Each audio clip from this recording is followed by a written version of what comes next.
बऱ्याच दिवसांनी आज मुंबईत आपल्या सगळ्यांची भेट होते। गेल्या आठवड्यात पेहलगामला जी अतिशय वेदना, दुःख, अस्वस्थ करणारी जी घटना घडली, त्याच्यात महाराष्ट्रातले अनेक लोक आपण गमावले।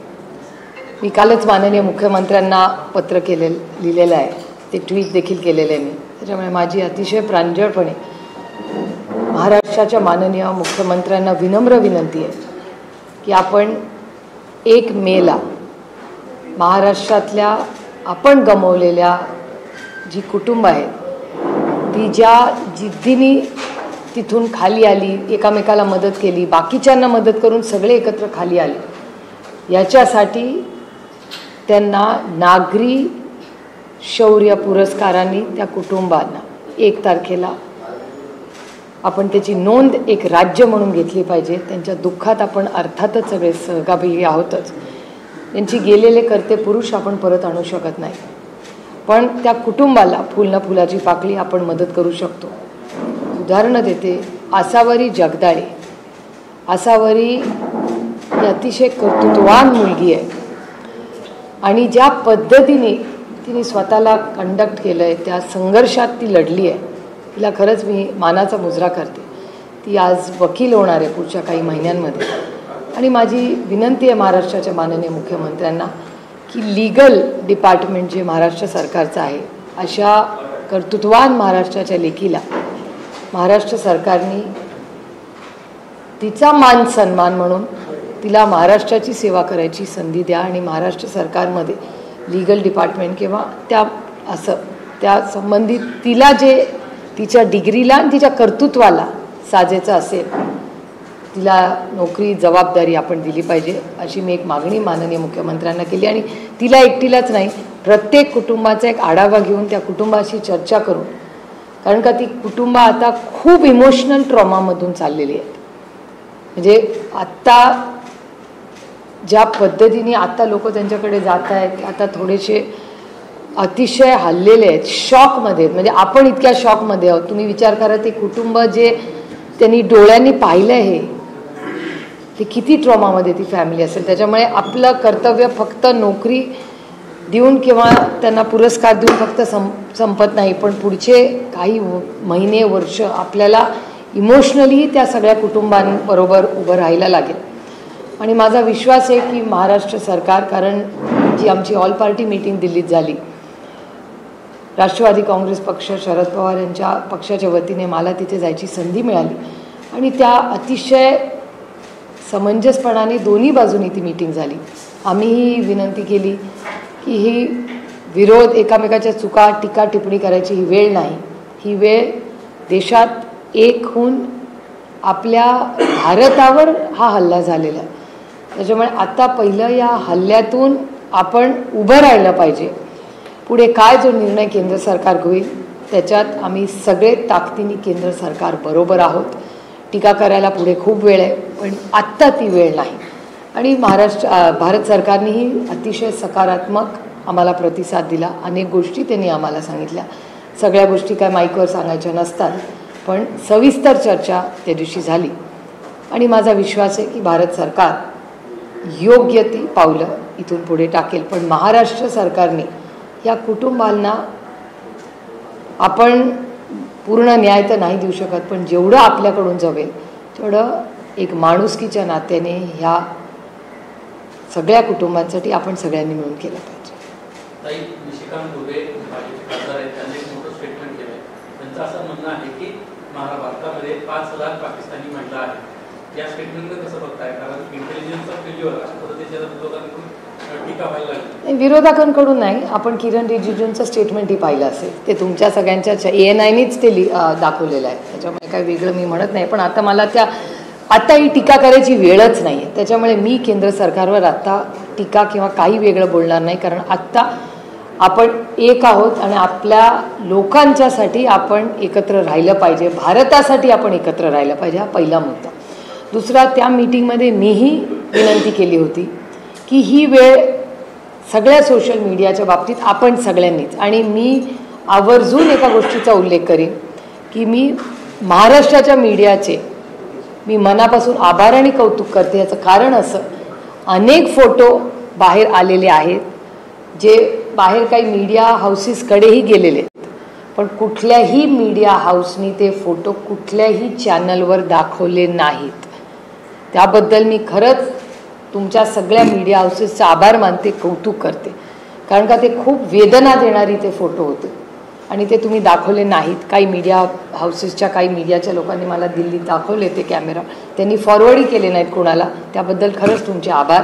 आणि आपण अशा कुठल्याही गोष्टी, आणि त्या दिवशी म्हणजे विपक्ष आणि सत्ताधारी आमच्या सगळ्यांचं ठरलं होतं की सोशल मीडियावर पुढले काही दिवस आपण सगळ्यांनी अशी कुठलीही लाईन घ्यायची नाही त्याच्यातून देशामध्ये कटुता वाढेल किंवा देशाच्या ऐक्याला धक्का बसेल असं काही दोन्ही बाजूनी बोलणं जाणार नाही असं आम्ही सगळ्यांनी ठरवलं होतं आणि ते पाळण्याचा प्रयत्न दोन्ही बाजू करत आहे. राहिलं निशिकांतजींचं स्टेटमेंट. निशिकांतजींनी हा मॅजिक नंबर कुठून आणला, हा नंबर आत्ताच कसा आला, कुठून आला, या सगळ्याचा सोर्स आपल्याला लागेल. कारण हे जर खरं असेल तर ते स्वतःच्या गृहमंत्र्याला चॅलेंज करतात. कारण का हा नंबर जर असेल तर हा एक तर आला कुठून, इतके लाखो लोक इल्लिगली जर ह्या देशात राहत असतील तर त्यांचंच सरकार आहे ना. मिनिस्ट्री ऑफ एक्सटर्नल अफेअर्स आणि होम मिनिस्ट्री हे त्यांचेच आहेत. मग ह्याची माहिती त्यांच्या मंत्रालयांना आहे का नाही याचं उत्तर, हे सगळं उत्तर आम्ही नाही दिलं पाहिजे, सत्ताधाऱ्यांनी दिलं पाहिजे. त्याच्यामुळे निशिकांतजींचं उत्तर त्यांनी त्यांच्या सरकार कारण का दोन्ही जर इतके इल्लिगल लोक या देशात असतील त्याची जबाबदारी कोणी घ्यायची, सरकारनेच ना. तर निशिकांत दुबेंनी हे त्यांच्या सरकारला विचारलं पाहिजे. मी हा प्रश्न आत्ता त्यांच्या सरकारला विचारणार नाही, कारण का मला आत्ता हा देश शांतपणे काश्मीरला आपण सगळे एकत्र होऊन परत कसे जाऊ शकू ह्याच्यात आम्हाला आत्ता वेळ घालतात आणि या देशात कुठेही कटुता वाढणार नाही ह्याच्यासाठी शांततेच्या मार्गाने आता आम्ही बोलणार आहोत असं आम्ही ठरवलेलं आहे. त्याच्यामुळे आम्ही या सरकारवर टीका करणार नाही. त्यांच्या स्वतःच्या खासदारांनी केली तरी चालेल, पण आम्ही या सरकारवर आता पुढचे काही दिवस टीका करणार नाही, कारण का ही ती वेळ नाही. पक्ष असलेल्या काँग्रेस विजय वडेट्टीवार यांचं आजच एक वक्तव्य आलंय की अतिरेक्यांना एवढा वेळ होता का की ते तिथल्या लोकांच्या कानात त्यांना धर्म विचारला आणि मग नंतर गोळ्या घातल्या. याच्यामध्ये अजून काही षडयंत्र असण्याची शक्यता त्यांनी वर्तवलेली आहे. कुठेतरी ते ज्यांनी या प्रतिक्रिया दिलेल्या आहेत, ज्यांनी आपल्या घरातील लोक गमावलेले आहेत, त्या महिला त्या सगळे सांगतायत की धर्म विचारला गेला, कुठेतरी त्यांना खोटं ठरवल्यासारखं नाही आहे का? अशा मला माहिती नाही. मला काँग्रेसची केंद्र सरकारची लाईन माहिती आहे. खडगेजी आणि राहुलजी त्या मीटिंगला हजर होते. ते त्या मीटिंगमध्ये त्यांचे उच्च नेते काय म्हणले, कारण का आम्ही सगळे एकत्रच होतो त्या मीटिंगला. त्यामुळे काँग्रेसची दिल्लीची काय लाईन आहे ती मला माहिती आहे, कारण का त्या मीटिंगमध्ये आम्ही ऑफिशियल मीटिंग होती त्याच्यात बोललो. आता बाहेर कोण काय त्यांचे नेते बोलले याचं उत्तर तुम्हाला काँग्रेसला विचारायला लागेल, मी कसं सांगणार, कारण का मी जिथे हजर होते तिथली ऑफिशियल काँग्रेसची लाईन मला माहिती नाही. मला असं तर कोणीच बेजबाबदार आता बोलू नये, कोणीच नाही. जोपर्यंत आपण ह्याच्यातून स्थिर होत नाही कोणीही, म्हणजे आता तुम्ही बघा तुमची काय जबाबदारी आहे की तुम्ही ते फोटो दाखवले नाहीत. ही मीडियाने खूप जबाबदारीने काम केलं. आमची जबाबदारी काय, आता टीका नाही करायची सरकारवर. म्हणून मी निशिकांत दुबेंच्या पण स्टेटमेंटवर मी आय रिपीट मायसेल्फ की आत्ता मी काही बोलणार नाही, कारण का आता तू मेघमेघ करायची वेळ नाही. त्यांना त्यांच्या नेत्यांवर टीका करायचे तो त्यांचा भारतीय जनता पक्षाचा अंतर्गत प्रश्न आहे, तो माझा प्रश्न नाही. मी शब्द देऊन आले आमच्या पक्षाच्या वतीने की पुढचे काही दिवस जोपर्यंत हे स्थिर स्थावर होत नाही आम्ही कोणीही विरोधी पक्षातले काही चुकीचं वक्तव्य करणार नाही असा शब्द आम्ही सगळे त्या मीटिंगमध्ये देऊन आले.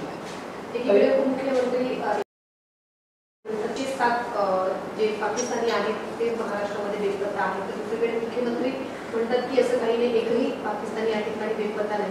कसं पाहता सरकारमधले दोन महत्वाचे नेते महाराष्ट्र सरकारमध्ये अशा गोष्टी रोजच तुम्ही टीव्हीवर दाखवता, त्याच्यामुळे मला काही त्याच्यात आश्चर्य वाटत नाही, कारण काही रोजच महाराष्ट्रात होते. दुर्दैव एवढी ब्रूट मेजॉरिटी ज्याला आपण म्हणतो ती ब्रूट मेजॉरिटी असताना रोज तुमच्या चॅनलमधूनच आम्हाला कळतं नाही, तर आम्हाला कसं कळणार एवढा कॉन्फ्लिक्ट आहे या सरकारमध्ये. पण हा कॉन्फ्लिक्टची उत्तरं त्यांना द्यावी लागतील, कारण हे विषय अतिशय गंभीर आहेत आणि संवेदनशील आहेत. म्हणजे ही काय कॉम्पिटिशन नाही आहे आता, ही माणुसकी, जबाबदारी आणि संवेदनशीलपणा हा तो काळ आहे. आणि मला आश्चर्य वाटतंय की की एवढं मिसकम्युनिकेशन एवढ्या मोठ्या लेवलला होतंय, हे माझ्यासाठी नवीनच गोष्ट आहे. मी पहिल्यांदाच बघते एखाद्या राज्यामध्ये.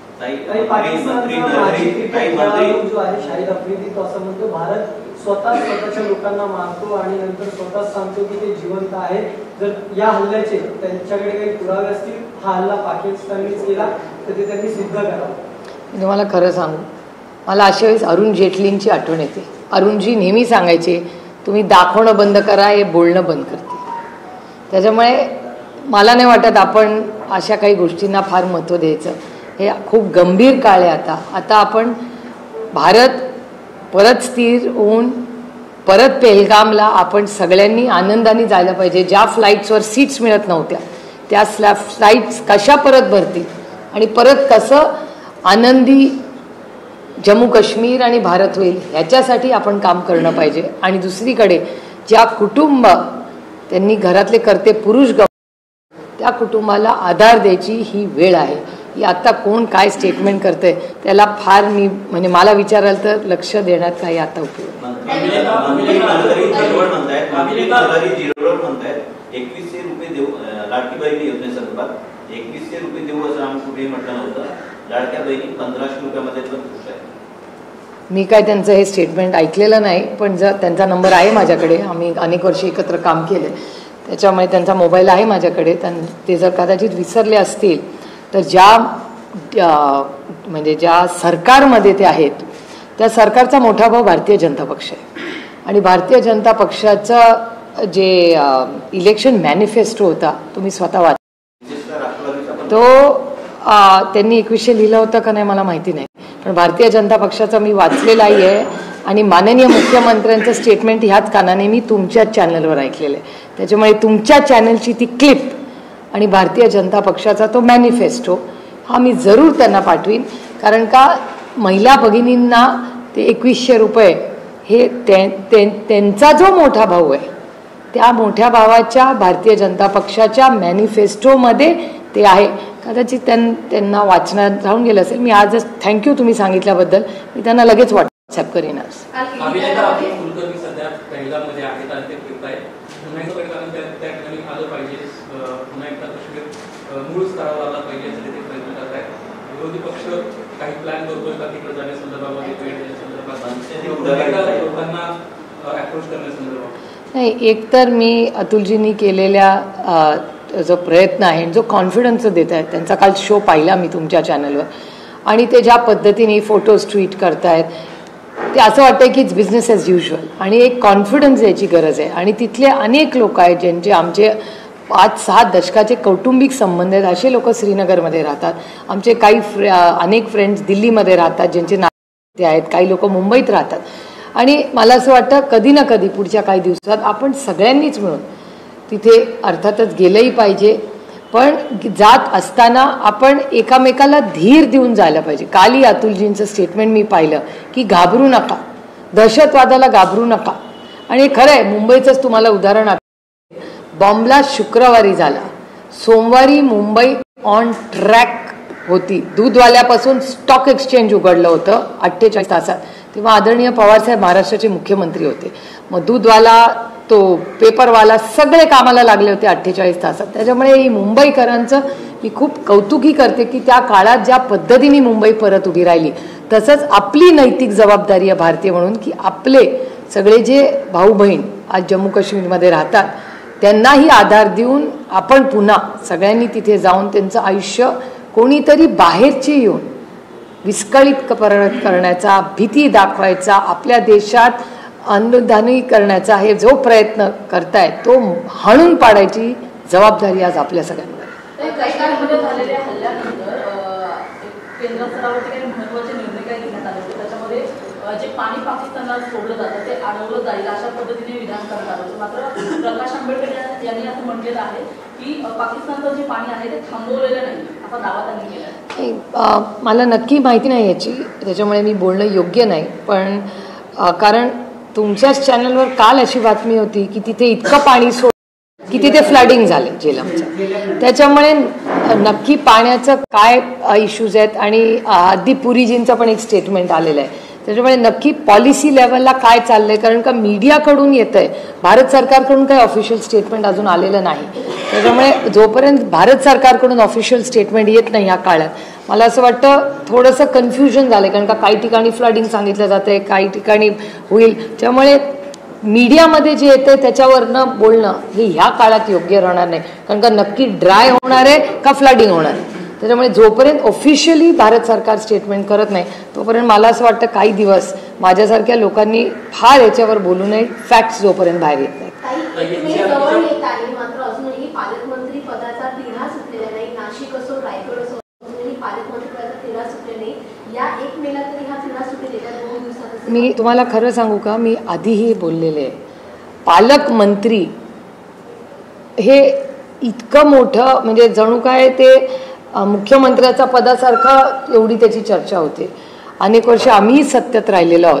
त्यामुळे पालकमंत्र्यावर एवढी चर्चा मी पहिल्यांदाच खरं तर पाहते. त्यामुळे त्या पालकमंत्री पदामध्ये ॲडमिनिस्ट्रेशनमध्ये किती इम्पॅक्ट होतो, काय होतो हे मला फारसं काही सांगता येणार नाही त्याच्यावर इम्पॅक्ट किती होईल. पण आता एका पालकमंत्री पदावर आता we have bigger fish to fry. मला विचाराल तर आता महाराष्ट्र आणि भारतासमोर किती मोठी आव्हान आहे. इकॉनॉमिक डिस्ट्रेस चाललाय, आपली ग्रोथ. आता अमेरिकेचं तुम्ही जर स्टेटमेंट पाहिलं असेल, पहिल्यांदा आपल्याबरोबर ट्रम्प सरकारने आपल्याला सपोर्ट केला, नंतर पुढे काय करणार ह्याच्यावर आता ट्रम्प ॲडमिनिस्ट्रेशन आपल्याला किती मदत करणार ह्याची आपण वाट बघतोय अजून. त्याच्यामुळे या खूप सिरियस विषय आहेत. Plus economic crisis. तुम्हाला आठवत असेल महाराष्ट्र सरकारने मॉनिटायझेशन ऑफ लँड म्हणजे जमिनी विकण्यासाठी मॉनिटाईज ज्याला म्हणतात इंग्रजीमध्ये, मॉनिटाईज करायचं धोरण केलंय. त्याची हाय लेवल मीटिंग केलेली आहे. त्यामुळे मला विचाराल तर 2 पालकमंत्र्यांचं काय होण्यापेक्षा आज महाराष्ट्र आणि भारताची economic policy, economic situation, fiscal deficit management आणि फिस्कल पोझिशन काय आहे हे अतिशय मला महत्त्वाचं वाटतं. मंत्री असतील ते एकमेकांवर स्टेटमेंट्स पास करतायत, कुरघोड्या करतायत, इतर गोष्टींकडे लक्ष देण्याऐवजी ते लोक पर्सनल वॉर हे बघा, हे सगळे प्रश्न ना माननीय मुख्यमंत्र्यांना विचारा. That is his team. ती त्यांची टीम आहे. त्यांच्या टीम मधले 2 लोक एवढं देशामध्ये राज्यामध्ये क्रायसिस चालू असताना जर वाद होत असतील असं तुम्ही म्हणताय तर हा प्रश्न तुम्ही माननीय मुख्यमंत्र्यांना विचारला पाहिजे. महत्वाच्या कार्यालयामध्ये खरं तर काल आग लागली. 10 तास आग जी आहे ती विझलेली नव्हती. महत्वाच्या फाईल्स आणि कम्प्युटर जळाल्याची मीटिंग होती. अशी माहिती आहे छगन भुजबळ असतील, नीरव मोदी असतील, अशा महत्वाच्या लोक अनिल देशमुख असतील, या सगळ्यांच्या फाईल्स जळालेल्या. ईडीच्या कार्यालयामध्ये आग लागणं ही खूप सिरियस गोष्ट आहे, अतिशय सिरियस गोष्ट आहे. आणि त्याच्यात कुणाच्या फाईली जळाल्या नाही जळाल्या माहिती नाही, पण एक तर एरिया तो क्राउडेड नाही. माझा पहिला बेसिक सेफ्टी प्रश्न आहे की जिथे पार्किंगचा प्रॉब्लेम नाही, जिथे गर्दी नाही, तिथे मोठा ब्रॉड रस्ता आहे, तिथे आग लागल्या लागल्या कितव्या मिनिटाला आगीचा बंब पोचला. बाकी तर मुंबई झोपलेली होती, शांत होती. मग ती आग पहिल्या अर्ध्या-पाऊण तासामध्ये अर्ध्या नाही, पहिल्या 10-15 मिनिटातच बंद व्हायला पाहिजे होती. ती इतका वेळ चाललीच कशी? वर्तमानपत्रात आज आहे की ती पाठेपर्यंत चालली. इतकी आग लागलीच कशी? मग या बिल्डिंगमध्ये काय फायर सेफ्टी नाही का? ती सरकारी बिल्डिंग असेल, आमच्याकडे एक फायर सेफ्टीचा नॉर्म कुठल्याही बिल्डिंगमध्ये आला तर एवढ्या मोठ्या नोटिसेस आणि आम्हाला पैसे भरावे लागतात. आणि चांगली गोष्ट आहे, आय एम हॅपी टू पे, कारण का आपल्याकडून सेफ्टी फर्स्ट, सुरक्षितता ही सगळ्यात महत्त्वाची आहे. एका सरकारी बिल्डिंगमध्ये मग ऑडिट झालं नाही का, फायर ऑडिट झालं नाही का त्या बिल्डिंग? एवढी महत्त्वाची ईडीची बिल्डिंग, तिथला फायरची पोझिशन काय, तिथे आगीचा बंब उशिरा गेलाच कसा, असे महत्त्वाचे कागद. आणि तुम्हाला कसं माहिती या 4-5 लोकांचे कागद जळाले? मग याची बॅकअप आहे का? एवढं डिजिटल जग झालेलं आहे. मग डिजिटल तुमचा साधा मोबाईल हरवला तर तुम्हाला त्या क्लाउडमधून माहिती मिळते. मग जर एवढं टेक्नॉलॉजी आणि AI आणि काय काय चालू आहे, मग एक या फाईल जळाल्या तरी त्याचा बॅकअप असला पाहिजे ना. आणि नसला त्याची बी शॉकिंग. म्हणजे एक तर आग कशी लागली, विझवली का नाही गेली वेळेत? या बिल्डिंगचा सेफ्टी ऑडिटची अकाउंटेबिलिटी कोण घेणार? BMCला याची उत्तरं द्यावी लागतील.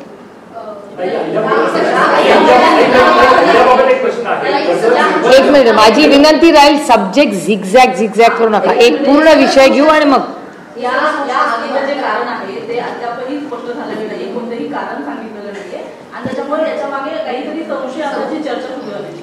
ते नाही मला माहिती. माझा एकच प्रश्न सरकारला आहे की ह्या बिल्डिंगचं सेफ्टी ऑडिट झालं होतं हो का नाही, पहिला मुद्दा. दुसरा महत्त्वाचा मुद्दा की जेव्हा ज्या रस्त्यावर ट्रॅफिक नाही, तो कमर्शियल एरिया आहे, तिथे कुठलीही गर्दी नाही, रात्री लोक नाहीत, काही नाही, तिथे जेव्हा आग लागली तेव्हा किती मिनिटांनी पहिला आगीचा बंब पोचला आणि ती कंटेन करायला इतका वेळ का लागला? शांत मुंबई झोपलेली होती.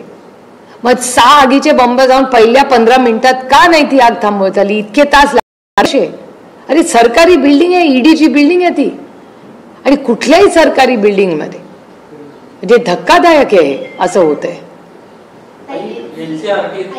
पण हा सगळा विषय घेऊन मग तुमचा आता संपला का तुमचा ईडीचा विषय सगळा? जसं भारताकडून निर्बंध लावण्यात आले तसेच पाकिस्तानाकडून सुद्धा भारतीय नागरिकांवरती निर्बंध लावण्यात आले. त्याच्यामध्ये हवाई हद्दीचा एक मुद्दा आहे. मात्र भारतातले जे विमान आहेत ते पाकिस्तानच्या हवाई हद्दीतून जातात. मात्र ते आता बंद केल्यामुळे वळसा काढून त्यांना जावं लागतं. अशा परिस्थितीत पर्यटकांवरती अनेक परिणाम होण्याची शक्यता आहे. इंधनाची वाढ होऊ शकते, दुसरीकडे वेळ वाया जाऊ शकतो. याबाबत केंद्रीय मंत्रिमंडळाच्या बैठकीत काय निर्णय झाला होता आणि ज्यावेळेला बैठक झाली होती त्यामध्ये याबाबत काय निर्णय घेण्यात आला? नाही, ही आमची ऑल पार्टी मीटिंग होती आणि आता it's too early to speculate all this. त्यामुळे रूट्स अनेक वेळा क्रायसिसमध्ये बदलतात. जेव्हा अनेक वेळा अशी युद्ध किंवा अनसर्टन्टी होते तेव्हा अशा गोष्टी या रूट्स होतात. मला असं वाटतं हा एक खूप गंभीर विषय आहे. त्याच्यामुळे कोणीही आम्ही या विषयावर बोलताना अतिशय समंजसपणे काही दिवस बोललं पाहिजे. त्याच्यामुळे ही सगळे जे डिसिजन्स असतील, माझा पूर्ण विश्वास आहे की मिनिस्ट्री ऑफ एक्सटर्नल अफेअर्सनी नेहमीच अतिशय चांगलं काम केलेलं आहे. म्हणजे कोविडच्या काळातही अनेक माझे तरी अनुभव मिनिस्ट्री ऑफ एक्सटर्नल अफेअर्स, जरी मी विपक्षमध्ये असले तरी ही गोष्ट मी वारंवार जयशंकरजींच्या बाबतीत बोललेली आहे की कुठल्याही भारतीयाला आम्हाला कधी आमच्या मतदारसंघातून राज्यातून मदत लागली तर मिनिस्ट्री ऑफ एक्सटर्नल अफेअर्स तातडीने मदत करते आणि मदत होते आणि न्याय मिळतो. अशा परिस्थितीमध्ये हा जो विषय तुम्ही मांडलेला आहे तो अर्थातच MEA नक्की कन्सिडर करेल आणि पुढच्या 15 दिवसात या सगळ्या गोष्टीत आपल्याला क्लॅरिटी. एनसीआरटीनं अभ्यास करून आता मुघलांचा जो इतिहास आहे तो आता रिलेट केल्याचं पाहायला मिळते. त्याच्या जागी आता नवीन इतिहास समाविष्ट करण्यात आला आहे. महाकुंभ असेल, सरकारी योजना असतील, या सगळ्या गोष्टी त्याच्यामध्ये इन्क्लूड केल्या. त्याच्यावरून आता चर्चा सुरू आहे की जाणीवपूर्वक हा इतिहास कसा कशा पद्धतीने काढला जातो. महाराष्ट्रामध्ये खूप मला वेदना होतात की शिक्षणाच्या बाबतीत इतका कॅज्युअल अप्रोच आणि एवढी कॉन्ट्रोवर्सी का होते. तुम्हाला आठवत असेल ते CBSEचं एवढं झालं, त्याच्यानंतर SSC बोर्डाचं काय होणार, मराठी भाषेचं काय होणार, मग हिंदी कंपल्सरी करणार, मग इंग्लिश, या सगळ्या गोष्टी इतक्या कॅज्युअली घेतल्या जातात शिक्षणाबद्दल. किंवा NCERT आता जे बदल घडवते म्हणजे काही दिवसांनी छत्रपती शिवाजी महाराज, शाहू फुले आंबेडकरांचा विचार, कैलासवासी यशवंतराव चव्हाण, या सगळ्यांना या पुस्तकांमध्ये जागा असणार का नाही? आणि ह्याच्यासाठी जर या महापुरुषांसाठी आम्हाला लढावं लागेल तर आम्ही 2000% कष्टांची परिकाष्ठा करू. आमच्या आयुष्यात जो काही वेळ असेल आणि जे काही करायचं लागेल ते सगळं करू. शेवटच्या श्वासापर्यंत ह्या सगळा जो महाराष्ट्राचा आणि भारताचा खरा इतिहास आहे तो पुढच्या पिढीपर्यंत पोहोचवण्यासाठी जे काही करायला लागेल ते आम्ही सगळं करू. पूरा मराठी होने दो, उसके बाद हिंदी करेंगे.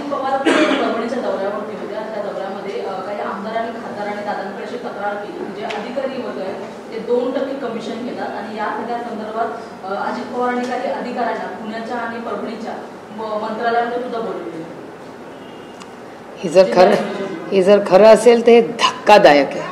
म्हणजे महाराष्ट्रामध्ये असे जर वेळ आली असेल तर याचं दुर्दैवी आहे आणि मी त्याचा जाहीर निषेध करते. महाराष्ट्रातले ऑफिसर्स, पोलीस यंत्रणा ही भारतातली सगळ्यात उत्तम म्हणून बघितली जाते. पण जर आज उपमुख्यमंत्र्यांच्या माध्यमातून ही कंप्लेंट जर आली असेल, त्यांच्याच पक्षाच्या लोकांनी ती सांगितलं असेल आणि हे जर खरं असेल तर हे अतिशय दुर्दैवी आहे. आणि मला असं वाटतं आपल्या सगळ्यांना याचा विचार केला पाहिजे की महाराष्ट्राचं प्रशासन जर हे खरं असलं तर मला अजून विश्वास बसत नाही की महाराष्ट्राच्या प्रशासनात अशाही गोष्टी होऊ शकतात. कारण का माझा महाराष्ट्राच्या प्रशासन, महाराष्ट्राच्या पोलिसांवर प्रचंड प्रेम, विश्वास आणि आदर आहे. त्यामुळे अशा गोष्टी होत असतील तर हे धक्कादायक आहे. मला अजूनही वाटतंय की ही बातमी खरी नसावी. तरी नागपूरची एक बातमी अतिशय धक्कादायक अशी माहिती आहे. नागपूर मेडिकल कॉलेज आहे ज्यांनी नागपूर जिल्ह्याचा संपूर्ण सर्वेक्षण केलं. त्यांच्याकडे ज्या केसेस आल्या 127 त्यांच्याकडे गर्भपाताच्या केस आल्या होत्या. त्यापैकी 67 जे आहेत त्या अल्पवयीन मुली आहेत ज्यांनी गर्भपात करवलेला आहे आणि जवळपास 50% जवळपास किंवा त्याहून अधिक ही पर्सेंटेज दिसत आहे. कुठेतरी राज्याची जी सामाजिक वीण आहे ती यातून हलते की काय असा एक प्रश्न त्यातून निर्माण होतोय. सगळ्या मुली अल्पवयीन आहेत आणि माता गरोदर राहिलेल्या होत्या ज्यांना गर्भपातासाठी आणलं गेलं होतं. ह्या गोष्टी समाजात ह्या चर्चेला फोरफ्रंटला याव्या का नाही यावा हा एक खूप महत्त्वाचा विषय. कारण का विषय अतिशय नाजूक आहे. कुणाच्या तरी घरच्या मुलींचा हा विषय. आणि दुर्दैवाने सामाजिक चळवळ महाराष्ट्रात एक खूप मोठी चळवळ होती एका काळात उभी, ती कुठेतरी आज आयुष्याच्या वेगाने कमी झालेली आहे. पण सामाजिक संस्थांना कॉन्फिडन्समध्ये घेऊन महाराष्ट्र सरकारने ह्याच्यामध्ये काम केलं पाहिजे. आणि आज जी कटुता किंवा तू मेमे करायची ही वेळ नाही. ही महाराष्ट्राची आर्थिक आणि सामाजिक परिस्थिती आणि भारताचं ऐक्य हे शांततेच्या मार्गाने पुढे कसं जाईल ह्याच्यात सगळ्यांनीच काम करण्याची वेळ आलेली आहे. आणि अर्थातच तुम्ही जो प्रश्न मांडला नागपूरचा, तिथे अनेक अतिशय चांगल्या संस्था आणि NGOs आहेत जे ह्याच्यात काम करतात. मी आजच त्या सगळ्यांची जरूर बोलीन. योगायोगाने की इथे येण्याच्याच आधी माझी सविस्तर एक मीटिंग शारदाताई साठेंबरोबर झाली आहे. म्हणजे योगायोग आहे की मी त्यांना भेटूनच आत्ता खाली आले तुमच्याशी बोलायला. आणि एक महिलांची, महाराष्ट्रातल्या महिलांची पुढची 50 वर्ष कशी असतील ह्याच्यावर आम्ही एक मोठा उपक्रम डिसेंबरमध्ये घेणार आहोत. तर त्याच्यातही अनेक त्या भागात महाराष्ट्रातल्या सगळ्याच चळवळीत काम करणाऱ्या लोकांची, महिला आणि पुरुषांचीही याच्यात चर्चा होईल. तर हा जो नागपूरचा विषय तुम्ही मांडला त्याच्यात जातीने आम्ही लक्ष घालतो.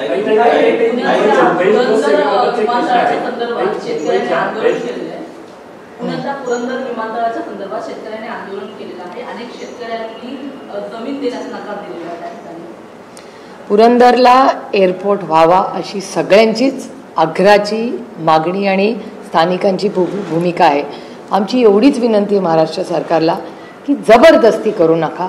जे कराल ते प्रेमाने आणि सन्मानाने करा.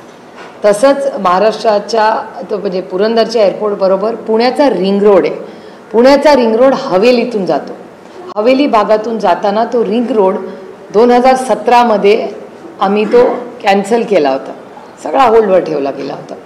आणि तेव्हा आम्हाला शब्द दिला होता की तो रूट तिथून जाणार नाही. आज तो रिंग रोड पुन्हा एकदा अनेक वर्षानंतर, परत 8 वर्षानंतर तो विषय आला आहे. आणि तो रिंग रोड सर्वसामान्य कष्ट करणाऱ्यांनी, EMI भरणाऱ्या लोकांनी, ज्यांनी लोन घेतलं आहे त्यांच्या घरावरनं जाणार आहे. काही शाळांच्या दारातून जाणार आहे. आता मला सांगा की तिथे जर शाळा असेल, गरीब कष्ट करणाऱ्यांची घरं असतील, त्याच्यावरनं तुम्ही काढणार का रस्ते आता? त्याच्यामुळे माझी विनंती आहे महाराष्ट्र सरकारला की फक्त 200 मीटर, फार बदल नको आहे आम्हाला. तो रिंग रोड झाला पाहिजे का? तो हो झालाच पाहिजे. एअरपोर्ट झाला पाहिजे का? झालाच आहे. आम्ही विकासाच्या विरोधात नाही. विकास हा झालाच पाहिजे. पुरंदरचा एअरपोर्टही झाला पाहिजे. हवेलीचा रिंग रोडही झाला पाहिजे. पण आमची एवढीच विनम्र विनंती आहे की लँड ॲक्विजिशनच्या बाबतीत थोडंसं महाराष्ट्र सरकारने संवेदनशील व्हावं, एवढीच आमची मागणी आहे. मुंबईच्या बेस्ट सेवेबाबतचा प्रश्न आहे. महाविकास आघाडी सरकार विमान भाडं AC आणि non-ACचं भाडं हे 5 आणि 6 रुपये होतं. मात्र आता भाडेवाढीचा प्रस्ताव समोर आलेला त्यानुसार 10 एक विदाउट ACचं भाडं असणार आणि 12 रुपये हे AC बसचं भाडं असणार आहे. यामुळे प्रवाशांवरती बोलून येणार आहे. दुसरीकडे नाईलाजाने ही भाडेवाढ करावी लागते असं BHPचं म्हणतं. मी तुम्हाला सांगू, माझी 6 महिन्यापूर्वीची भाषणं काढून बघा. मी हे सगळंच आज तुम्ही आजचा वर्तमानपत्राची हेडलाईन वाचली आहे का? आज पाण्याच्या शेतकऱ्यांच्या पंपाबद्दल केवढी मोठी बातमी आज आलेली आहे. ज्या पद्धतीने महावितरणाचा तो मोठा विषय काढलेला आहे सरकारने, आता नक्की सरकारच्या मनात काय हे मला सांगता येणार नाही. पण दुर्दैवाने इलेक्शनच्या, लोकसभेच्या नंतर आणि विधानसभेच्या आधी सरकारने घेतलेले निर्णय आणि त्याच्यानंतरच्या त्यांच्या 100 दिवसामध्ये त्यांनी केलेले अनाऊन्समेंट्स, कृती, ह्याच्यात कंप्लीट मिसमॅच आहे. म्हणजे मी जेव्हा 3 महिने आधी सांगत होते किंवा माननीय संजय राऊत साहेब रोज तुमच्याशी बोलतात, राऊत साहेब ज्या ज्या गोष्टी तेव्हा मांडत होते आमच्या सगळ्यांच्या भाषणात येत होत्या त्या आज खऱ्या व्हायला लागल्या ना. काही तुमच्या पक्षांच्या प्रवक्त्यांच्या नियुक्त्या रद्द करण्यात आल्या, नेमकं कारण काय? आता त्याचं कारण तुम्हाला महाराष्ट्राच्या अध्यक्षांना विचारायला लागेल. पक्षामध्ये अनेक नवीन लोक इच्छुक आहेत काम करायला, त्यामुळे बऱ्याच जणांची इच्छा होती नवीन प्रवक्ते यायला. एक चर्निंग होतं, तुमच्याही चॅनलकडून मागण्या होत्या नवीन चेहरे पाठवा असं तुमच्याच चॅनलकडून मागणी होते. त्याच्यामुळे त्यांच्याकडून विनंती आली तर काही सिनियर लोक कंटिन्यू होतील अर्थातच, पुढच्या 2-4 दिवसात लिस्ट येईल आणि काही नवीन मुलांनाही संधी मिळेल ना पक्षामध्ये टीव्हीवर जायला. मुलं उत्सुक असतात करायला. महाराष्ट्रामध्ये अनेक बॅनर लागले या हल्ल्यानंतर की मार्केटमध्ये खरेदी करताना नाव विचारून. मी तो बॅनर पाहिलेला नाही त्याच्यामुळे मला माहिती नाही. आणि महाराष्ट्र आणि भारत हा खूप संवेदनशील राज्य आहे आणि देश आहे, त्याच्यामुळे मला नाही वाटत फारसा कोणी एवढा काय विचार. ते मला माहिती नाही, कारण का कोविडच्या काळात मी जेव्हा रेमडेसिवीर इंजेक्शन घेतलं ना तेव्हा ते युकू हमीदच्या कंपनीने बनवलं होतं हे मी नाही विचारलं, तेव्हा मी माझा जीव वाचत होते. आणि जे इंजेक्शन मला सिरम इन्स्टिट्यूटनी दिलं ना तेव्हा पुनावाला कोण आहे ते मी विचारलं नाही. मला तेव्हा सगळ्या डॉक्टरांमध्ये आणि नर्स आणि वॉर्डबॉयमध्ये माझ्या पांडुरंगाचं दर्शन झालं की माझा जीव वाचवण्यासाठी हेच रेमडेसिवीर मला पाहिजे आणि हेच सिरम इन्स्टिट्यूटनी पुनावालांनी घेतलेलं इंजेक्शन पाहिजे. त्याच्यामुळे मी ह्याच्यात कधीच अडकत नाही, कारण का जो चांगलं काम करतो आणि ही महात्मा गांधींची शिकवण आहे. त्याच्यामुळे मी ज्या भारतात राहते जगते ते महात्मा गांधींचा भारत आहे आणि कैलासवासी यशवंतराव चव्हाणांचा महाराष्ट्र आहे. आणि हा देश संविधानाने चालतो, कुणाच्या मनमर्जीने चालत नाही. पहलगाममध्ये जी घटना झाली त्याच्यानंतर हरमीत सिंग कौरने असं म्हटलंय की जे लोक मुंबईमध्ये येऊन पाकिस्तान तुम्हाला असं वाटतं की ते त्यांनी जी मागणी केली आहे ती योग्य आहे? मी तुम्हाला सांगू, मी आत्ता काही मागण्या कुणाकडे करत नाही. ही वेळ मागण्या करायची नाही आणि टीका करायची नाही. ही वेळ महाराष्ट्र भारत ज्या कुटुंबातले करते पुरुष गेलेले आहेत, ज्या जम्मू काश्मीरमध्ये आपले जे भारतीय लोक आहेत जे व्यवसाय करतात, जे कार्पेट्स बनवतात, शाली बनवतात, टुरिझम करतात, त्या सगळ्यांसाठी आता आधार द्यायची ही वेळ आहे. ही आता राजकीय कुठलीही कॉमेंट करायची वेळ नाही. 15 दिवस जाऊ द्या, देशातलं सगळं स्थिर होऊ द्या. आम्ही केंद्र सरकारला शब्द देऊन आलोय की आम्ही विरोधात काही बोलणार नाही. आता ही टीका टिप्पणी करायची वेळ नाही. हा देश एक राहण्याची आणि ताकदीने भारतावर हल्ला झालाय त्याच्या विरोधात लढायची ही वेळ आहे. संजय गायकवाड जी सत्ताधारी पक्षाचे आमदार आहेत, महिन्याचा कालावधी आहे तरी सुद्धा त्यांच्या नावाची पाठी म्हणजे मुंडे यांच्या नावाची पाठी आपल्याला मंत्रालयात दिसते. हे प्रश्न तुम्हाला माननीय मुख्यमंत्र्यांना विचारायला लागेल की त्यांच्या मंत्र्यात पाट्या कशा लागल्या जातात, तुम्हाला माननीय मुख्यमंत्र्यांना विचारायला लागेल. म्हणजे मला आश्चर्य वाटते की तिथे पाटी लागलेली आहे अजून, पण हा प्रश्न तुम्हाला it shows the efficiency of the government. माहिती सरकार प्रदेश आमदार आहेत, त्यांनी स्पष्टपणे गंभीर आरोप सरकारवर केला आहे की पोलिसांवर आरोप केला आहे. 50 लाख रुपये जर सापडले छाप्यामध्ये तर ते केवळ 50,000 रुपये दाखवतात. अशा पद्धतीचा गंभीर आरोप केला. त्यानंतर त्यांच्यावर गुन्हा देखील दाखल झालेला आहे.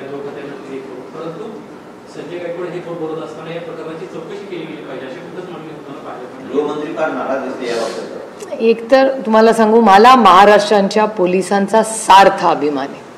मी जेव्हा जेव्हा दिल्लीत बाहेर किंवा मला संधी मिळते तेव्हा मी आवर्जून याचा उल्लेख करते की या देशातले सगळ्यात चांगले पोलीस कुठल्या राज्यात आहेत तर ते तुमच्या आणि माझ्या महाराष्ट्रात आहेत. आणि महाराष्ट्रातल्या पोलिसांमुळे आज आपण सगळे सुरक्षित राहतो. आणि प्रत्येक कुठल्याही कामामध्ये एखादा त्या समाजातल्या म्हणजे एखादा राजकारणी असेल, एखादा मीडिया असेल, एखादा वकील असेल, एखादा डॉक्टर असेल, एखादा पोलीस असेल, एखाद्याची चूक झाली म्हणून सरसकट सगळेच वाईट आहेत, सगळेच. मला असं वाटतं ही असली विधानं करणं हे कुठल्याही पब्लिक लाईफमध्ये असणाऱ्या आमच्यासारख्या कुठल्याही व्यक्तींनी थोडंसं त्याच्यावर भान ठेवलं तर संयुक्तिक राहील असं मला वाटतं. नवी मुंबईमध्ये गुरुनाथ चिंचकर आत्महत्या प्रकरणात आता धक्कादायक माहिती समोर येते की पोलीस कर्मचारी जे आहेत सचिन भालेराव यांचं ड्रग्ज रॅकेट जे आहे ते त्या ठिकाणी चालवत होते आणि 2 पोलीस कर्मचाऱ्यांना आता सध्या ताब्यात घेतलेला आहे. मला असं वाटतं त्याची इन्क्वायरी अर्थातच झाली पाहिजे. ड्रग्ज हा एक खूप गंभीर विषय आहे आणि मी अनेक वेळा माननीय मुख्यमंत्र्यांनाही विनंती केली आहे की ड्रग्सच्या बाबतीत जर तुम्ही ताकदीने लढणार असाल तर ह्या सरकारबरोबर ताकदीने आम्ही ड्रग्ज मुक्त महाराष्ट्र करण्यासाठी आम्ही ताकदीने त्यांना सहकार्य देऊ. तर ड्रग्सच्या बाबतीत जसं टेररिझमबद्दल आतंकवादाबद्दल 0 टॉलरन्स असला पाहिजे तसं ड्रग्सच्या बाबतीतही 0 टॉलरन्सच असला पाहिजे कुठल्याही सरकारचं, मग आमचं असू दे किंवा त्यांचं. ओके, चला, थैंक यू. ताई, जिस तरीके का आतंकवादी हमला हुआ है उसके बाद जो पीड़ित परिवार वो शोकाकुल हुआ, आपने उन्हें गारंटी अवार्ड देने की बात की, क्या 1 मई को महाराष्ट्र दिन है. मेरी बड़ी विनम्रता से मैंने महाराष्ट्र के मंत्री जी को विनती की है कि वो जो फैमिलीज है, मैं उदाहरण में आपको बोलूँ एक कि उनके घर में जगदाळे जी की बेटी है, जिस तरह से वो लड़ी है, जिस तरह से मैंने उसको टीवी पे उसके इंटरव्यूज़ देखे हैं, ये योद्धा ही है ना, और क्या है. जिस तरह से वो बेटी लड़ी है, माँ का ख्याल उसने रखा था, जिस तरह सबको लेके वो नीचे आई, उसके आँख के सामने जो हुआ है वो ट्रॉमा, वो बच्ची शायद कभी भी भूल ना पाएगी.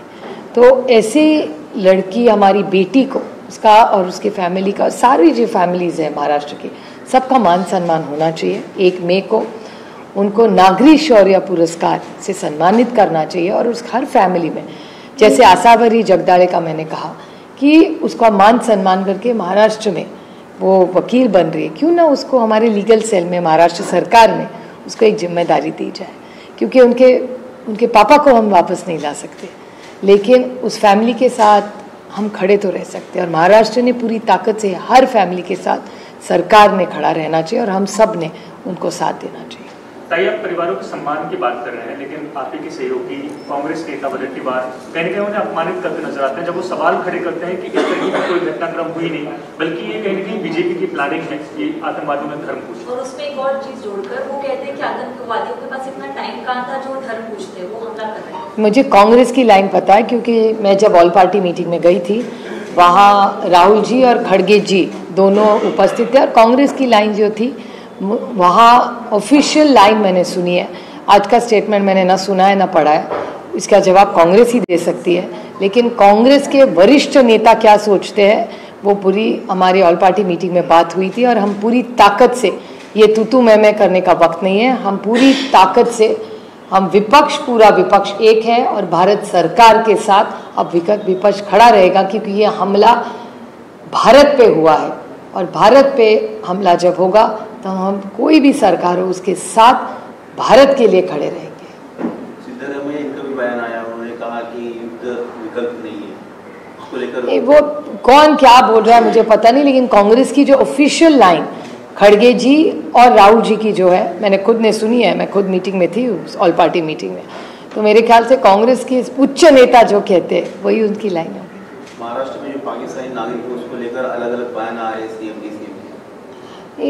सीएम डीसीएम के अलग अलग नंबर्स आ रहे, ये इसका जवाब सीएम और डीसीएम ही दे सकते हैं, क्योंकि ये टिक्का टिप्पणी करने का वक्त नहीं है, ये मतभेदों का वक्त नहीं है, ये अमन चैन लाने का वक्त है. और हम सब की जिम्मेदारी है कि जो घटना, जो इतनी बड़ी हत्या, इतना बड़ा हमला जो जम्मू कश्मीर में हुआ है, उससे संभल नहीं पा रहे लोग, उनको हम सब ने एक दूसरे का हाथ पकड़ के वहाँ जाना चाहिए. और महाराष्ट्र और भारत में जो भय का वातावरण है उसमें से हम फिर से खड़े रहेंगे और हम सब एक दूसरे भारत के लिए साथ एक दूसरे का देंगे. ताई, इसी से जुड़ा सवाल है कि इतनी बड़ी घटना हुई जिसके बाद अब ये आंकड़े इतने बड़े आ रहे हैं कि इतने हजारों संख्या में पाकिस्तानी भारत महाराष्ट्र में है, तो क्या यहाँ इंटेलिजेंस फेलियर ही माना जाए? मैंने जैसे आपको कहा, मैं बड़ी विनम्रता से आपको कहना चाहती हूँ कि अभी मैं किसी पे टिक्का टिप्पणी करने का ये वक्त ही नहीं है. जो बीजेपी के लोग बोल रहे हैं वो जाने, वो खुद के सरकार पे अभी क्यों कर रहे हैं, क्योंकि हमने वायदा किया है केंद्र सरकार को कि हम आपको साथ देंगे. अभी हम टिक्का टिप्पणी करने का वक्त नहीं है. जब तक ये सब प्रॉब्लम से हम निकले नहीं, हम केंद्र सरकार के टिक्का टिप्पणी नहीं करेंगे. उनके जो लोग हैं वो क्या कह रहे हैं, उनके सांसद जो क्या कह रहे हैं, उनका वो बीजेपी का इंटरनल मामला है. वो बीजेपी के मंत्रियों के बारे में या होम मिनिस्ट्री के बारे में क्या कह रहे, उनका इंटरनल इशू है. मैं उस पर आज नहीं कुछ बोलूँगी, क्योंकि मुझे समझ में आ रहा है कि ये टीका टिप्पणी का करने का वक्त नहीं है। आज जम्मू कश्मीर में जो भी वहाँ रह रहा है वो मेरा भारतीय भाई या बहन है, बच्चे हैं हम सबके, उनको आधार और उनके साथ रहने का वक्त है। ईडी के दफ्तर में आग की घटना हुई और लेवल 3 तक आग पहुंच गई वहाँ पर। तो मुझे एक समझ में नहीं आ रहा है और मैं बीएमसी से एक सवाल पूछना चाहती हूँ कि ईडी ये एक सरकारी दफ्तर है, एक सरकारी दफ्तर में फायर ऑडिट नहीं होता है। महाराष्ट्र की हर बिल्डिंग में फायर ऑडिट का एक पेपर कम ज़्यादा होता है तो उसको नोटिस आ जाती है, उसको इतना बड़ा टैक्स लगता है।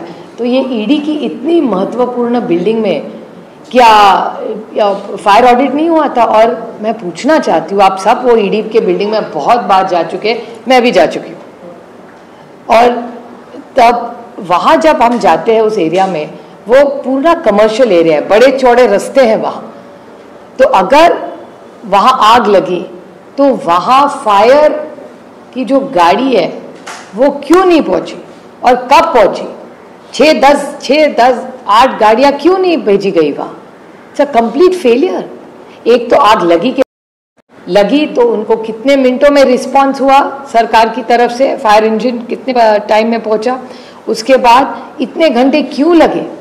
क्यों नहीं ज़्यादा गाड़ियाँ भेजी गई? और बिल्डिंग का फायर ऑडिट का जवाब तो देना ही पड़ेगा, क्योंकि इतने बड़े महत्वपूर्ण वो जो बिल्डिंग है उसने इतनी बड़ी आग लगी, इतने घंटे लगे सरकार को उसको रोकने में, इतने घंटे।